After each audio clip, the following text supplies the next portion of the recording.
So guys, ito yung bago kong gawang fruit salad. So hindi yan fruit salad na yung Filipino style dessert. Kung baga Belgian style ito. Yung apple ko is green and red na Fuji at saka Granny Goose. Granny? Basta yun na yun. And then, syempre, hindi mawala ang blueberries at saka, ayan, ito naman is melon.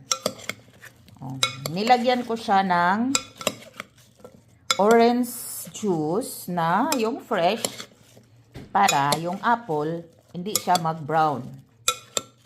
Yan ang sikreto para hindi mag-brown ang apple nyo. O, diba? Thank you for watching. See you all next time. Babu!